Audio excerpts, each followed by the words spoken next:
Railway జోన్కి సంబంధించి స్వయం సమృద్ధి సాధించే విధంగా ఆర్థికంగా స్వయం సమృద్ధి సాధించే రైల్వే జోన్తో కూడిన జోన్ కావాలని ఆ రోజు విభజన చట్టంలో పొందుపరచడం జరిగింది. విభజన చట్టంలో పొందుపరిచిన ప్రకారం ఈ ప్రాంతంలో ఏదైతే జోన్ హెడ్ క్వార్టర్ ఉందో, కేంద్ర కార్యాలయం జోన్కి సంబంధించి విశాఖపట్నం ఉందో, విశాఖపట్నానికి దగ్గరగా ఉన్న ఉమ్మడి శ్రీకాకుళం జిల్లా, ఉమ్మడి విజయనగరం జిల్లాలో ఉన్న కొన్ని సెక్షన్స్ని, అదేవిధంగా కొత్త వలస, కిరండెల్ జోన్ని కూడా రాయగఢ్ డివిజన్ కేటాయించడం జరిగింది.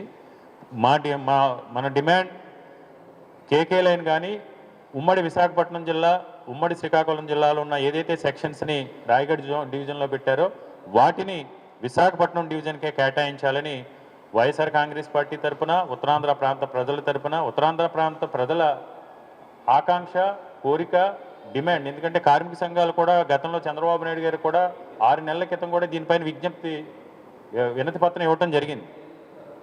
వాళ్ళకున్న సమాచారం ప్రకారం రైల్వే జోన్ విషయంలో మనకు అన్యాయం జరిగే పరిస్థితులు కనపడుతున్నాయి. మనకు అన్యాయం చేసే విధంగా కేంద్ర ప్రభుత్వం నిర్ణయాలు తీసుకుంటుందని మాకున్న సమాచారం. ముందస్తుగానే మీకు ఇస్తున్నామని వీళ్ళందరూ కూడా చంద్రబాబు నాయుడు గారికి డిమాండ్ చేస్తూ వినతి పత్రం, విజ్ఞాపన పత్రం కూడా ఇవ్వటం జరిగింది. అయినా ఆయన నిర్లక్ష్యంగా వ్యవహరించి ఈరోజు మనకి తీరని అన్యాయం, నష్టం జరిగే విధంగా వ్యవహరించడం జరిగింది.